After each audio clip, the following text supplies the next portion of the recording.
What up, everyone? You know who I am, Jack Slater, aka the Comic Outlaw. And it's time, it's time, it's time for a WWE review of a Pacific wrestler. Now, the term GOAT gets thrown around a lot. In case you guys don't know what GOAT means, it means greatest of all time. Now, that's hard when you're categorizing wrestlers. What do you look for? Style, panache, in-ring performance, an interview, or a combination of all of them, plus sacrifice. I often say that when I'm talking about wrestlers, that they sacrificed. Let me tell you about sacrifice. Sacrifice is being on the road, man. Having a job, doing your job, from one point to the other, and then that night, going all night, from one place to the other, one place to the other, one place to the other, making money, making people cheer, and at a loss to your personal life, to your family, Christmases, Halloweens, everything is given up just to entertain all those people out there. And yeah, let's not bullshit anyone. Yeah, the outcome's predetermined, but everything that happens in between is magic. And if you got the right wrestler, the right ring general, it is pure magic. Now, I think Bret is one of the greatest of all time. There, check it out. For his time, he was the man. And yeah, his career was basically ruined in WCW, but we'll get to that in a little bit. This is the Bret Hart DVD right here. This is a little bit of an older one. Check it out. Oh, in all its glory.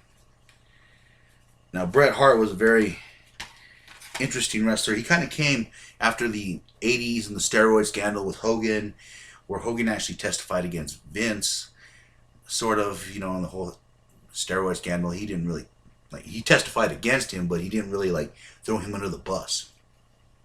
But anyways, after all that, Vince wanted to go in a new direction. And Bret was part of that. Bret was also a member of one of my favorite tag teams of all time, the Hart Foundation. Now, when I was a kid, I used to, love the Hart Foundation. Bret actually didn't really talk too much. It was the Anvil that talked, and Anvil's this crazy, just nutbag that I just loved. I loved the way Anvil performed. And then you had Bret, who was just the supreme technical wrestler. They made such a great team together. They blended so well. And then Bret started going off on his own. Bret has phenomenal matches with so many different people. His match with Mr. Perfect, for example, fantastic. Even though Mr. Perfect had a bad back, he was starting to hit the end of his run, his career. Perfect still gave, and that's a tribute to both Curt Hennig and Bret Hart as entertainers. One of the matches that really did it for me was the match that he had with Roddy Piper.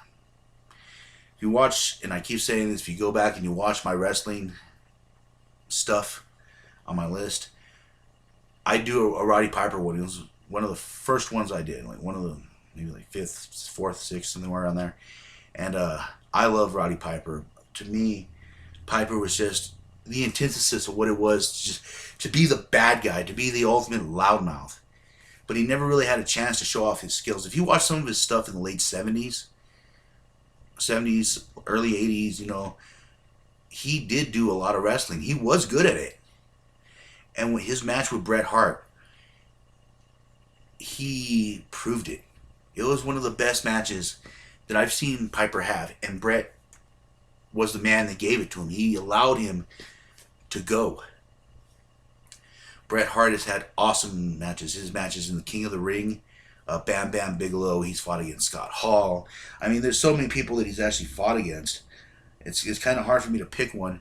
And I did of course, I did a one on Owen Hart. Another one of the first ones I did. Owen was a Rowan had a great future ahead of him, and Bret actually helped him out a lot. They had some phenomenal matches. And I keep using the word phenomenal, but it's true. I mean, these matches were just awesome. You could go back and play them, and each one was a classic. And isn't that what you expect from your wrestlers, to give you a classic match? Bret had an ability to adapt to anyone's style, much like a lot of the great people do, like Michaels. Even though I don't like Michaels too much, you got to give him credit where credit's due. He knew how to adapt to a person's match. So did Bret. And I don't think Bret gets enough credit, because everyone's always kissing Shawn's ass. Oh, Shawn did this. Bret did it better. I don't give a shit what anyone says. I know Triple H is ruling the roost right now with Vince McMahon, and they always say that Shawn's this and Shawn's that. Bret was one of those. Bret was one of those guys. Now, everyone talks about the matches that Stone Cold had with him, Survivor Series, WrestleMania, the submissions match, where it was the big brawl, and then Stone Cold ended up cutting his head, passing out, bleeding, reaching for the ropes as the blood is rushing down his face. And that proved to be a double turn right there. That's where Bret became a bad guy, and Stone Cold became a good guy. But the interesting thing about Bret is that Bret was still a babyface in other countries. It was just America that he was talking shit about. And it actually made Bret, it gave a new dimension to Bret, especially when he formed the Hart Foundation again. And he brought back Anvil, Bulldog, Owen, Brian Pillman. That was their group. It was interesting. It was cool. They would get booed in America, like bad, because he was talking a lot of crap. And when he went to Canada or Britain or India or anywhere else, they were loved. So he became the guy that kind of stood on his soapbox and told everyone what he thought was wrong with America. And whether you wanted to hear it or not, there was a little grain of truth, and I think that's what rubbed everyone the wrong way. And of course, Bret left to WCW after the whole Montreal screw job. And if you don't know what the Montreal screw job is, I'm not going to hold your hand. I'm not going to explain it to you. There's tens of thousands of fucking videos online about the Montreal screw job. I'm just going to put it this way. I'm going to give you the short version. Bret and Shawn were having problems. Shawn was very disrespectful. He wouldn't pay Bret the respect that he deserved. Bret didn't want to drop the title to him. Bret was willing to drop the title to anyone else that night except him. He would have dropped it the next day, but Vince was worried that he was going to take the title, much like Ric Flair did back in the day. You see, WWE talks a lot of shit, like, oh, well, this and that. They did the same exact thing that they criticize a lot of these other federations for. But I guess history is written by the winners, right? So Bret goes down to WCW and has a so-so run. Championships, yeah, but he just, his heart wasn't into it. And you could tell that in a lot of his matches. It just wasn't the same Bret. He was just coming in and taking the paycheck. He even said that on the Broken Skull interview with Stone Cold Steve Austin, that at that point he had lost his love for the business. It has just been about coming in, doing his job, getting his paycheck, and going the fuck home. And the whole Montreal screw job left a lot of bitterness in him. And I could understand that. I mean, he got screwed out of his title. He did everything for Vince. Everything. And they still did him like that. So it took a lot of years for him to heal, inside, and kind of like make peace with everything. He made peace with Vince. He made peace with Shawn. And now his legacy still carries on to this day.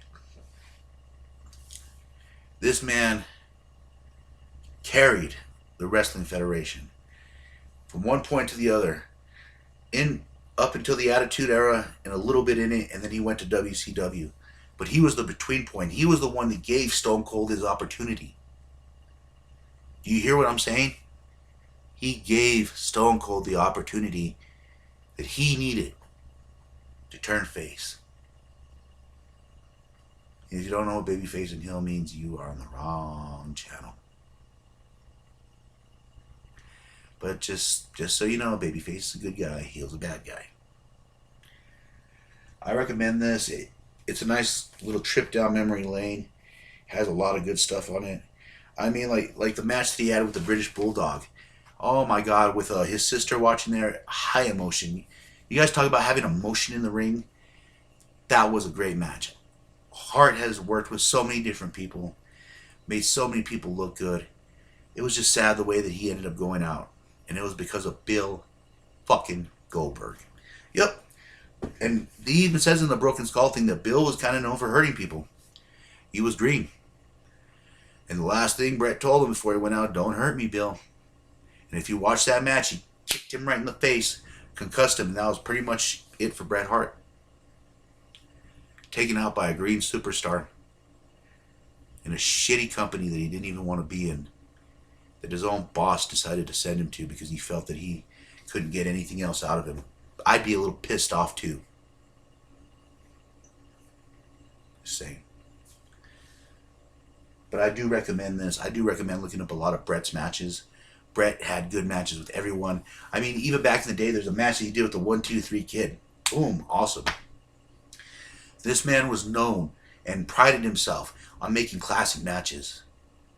So if you want a great technician, if you want someone who is the best there was, the best there is, and the best there ever will be, I recommend looking up Bret Hart. And those people that haven't heard of him, haven't heard of his career, and have only heard of Shawn Michaels and this and that, man, you're missing out. Is Bret Hart the GOAT? I'll leave that up for you to decide. Some people say Flair, some people say Stone Cold, others say The Rock, and there's Hogan. There's arguments for all those. But I think Bret needs to be in the conversation. The pink and black attack. Bret Hart. The wrestler's wrestler. The technician. The magician in the ring. The man who could perform anywhere. Anything. He could look blown up, tired, and still be ready to rock and roll. That was what he was. He created emotion. He told a story in the ring.